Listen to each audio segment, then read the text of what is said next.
बिस्मिल्लाहिर्रहमानिर्रहीम। नादरीन, मैं हूं सदाम मांगट। आप देख रहे हैं यूट्यूब चैनल। कुछ दोस्त हमें फेसबुक, टिकटॉक और एक्स पर भी देखते हैं। लाइक, सब्सक्राइब और फॉलो कर दें। ख़बर अगर आपको पसंद आए तो अपने दोस्तों के लिए भी इसको शेयर जो है वो ज़रूर कर दें, ताकि आगे भी लोग जो है वो इसको देख सकें। नादरीन, आज हमने बात करनी है चाइनीज़ के हवाले से। पहले हमने देखा है कि इस्लामाबाद में, मैं चूँकि क्राइम रिपोर्टर हूँ तो थोड़ी सी इस हवाले से डिटेल आपसे शेयर कर सकता हूँ कि जब यहाँ पे अफ़गानी बहुत ज़्यादा तादाद में मौजूद थे तो जो डकैती, राहजनी और दौरान डकैती जो कत्ल की वारदात होती थी, उसमें से अगर 100 वारदातें हुई हैं तो 97 या 98 वारदातें जो हैं उसमें अफ़गानी मुलव्वस होते थे।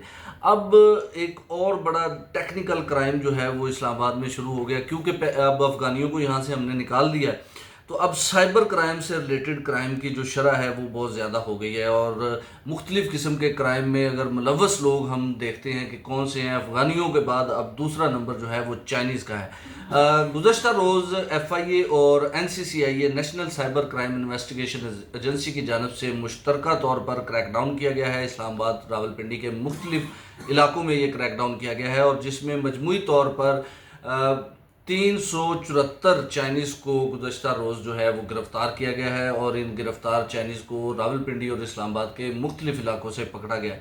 इन 374 चाइनीज़ में से 258 चाइनीज़ जो हैं उनको FIA की जानब से गिरफ़्तार किया गया है, और उन पर मुकदमात भी दर्ज किए जा रहे हैं। और मुकदमात जो हैं वो फ़ॉरेन एक्ट के तहत दर्ज किए जा रहे हैं, क्योंकि वो पाकिस्तान में लीगली रहने का कोई भी दस्तावेज़ाती सबूत जो है वो FIA को पेश नहीं कर सके हैं, जिस पर FIA ने बड़ा ज़बरदस्त क्रैकडाउन किया है, और जितनी FIA की तारीफ़ की जाए कम है।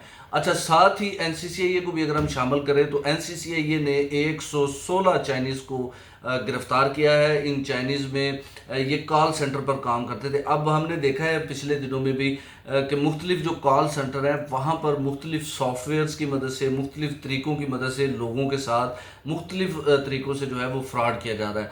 और उसी फ्रॉड को जो है वो पिन अप किया है NCCIA की जानब से, और बड़ी ज़बरदस्त ये कार्रवाई NCCIA ने की है, जिसके तहत उन्होंने NCCIA ने 116 चाइनीज़ को गिरफ़्तार किया है। और इसी मद में जो स्पार्को प्लाजा गुलबर्ग ग्रीन है, वहाँ पर उस प्लाजे को सब जेल जो है वो करार दे दिया गया है। चीफ़ कमिश्नर इस्लामाबाद की जानब से ये बाकायदा नोटिफिकेशन भी जारी कर दिया गया है, जो इस वक्त आप स्क्रीन पर देख सकते हैं। इस नोटिफिकेशन के मुताबिक ये तमाम जो चाइनीज़ हैं, चाइनीज़ का जिक्र तो उस नोटिफिकेशन में नहीं किया गया, लेकिन ये जो गिरफ़्तार 374 चाइनीज़ हैं इनको इसी जगह पर रखा जाएगा, और जिनके दस्तावेज़ात नामुकम्मल हैं उनको फ़ॉरेन एक्ट के तहत कार्रवाई मुकम्मल करते हुए यहाँ से निकाला जाएगा। और जो NCCIA के मुलज़म हैं जिन्होंने मुख्तलिफ़ फ्रॉड केसेस किए हैं, उस हवाले से उनके ख़िलाफ़ जो है वो क्रैकडाउन किया जाएगा, और ये क्रैकडाउन मज़ीद आगे जो है इसको तशरीह दी जाएगी। वज़ारत दाखिला ने भी FIA और दीगर जो कानून नाफिज करने वाले इदारे हैं उनको सख्ती से ये कहा है कि किसी भी सूरत ऐसे शख्स को जो फॉरनर है और उसके पास दस्तावेज़ात नहीं है, यहाँ पर नहीं छोड़ा जाएगा। तो ये एक बहुत अच्छा इक़दाम है पाकिस्तान का, जो बहुत पहले होना चाहिए था। चलो, देर आए दुरुस्त आए। बहुत शुक्रिया। अस्सलाम वालेकुम।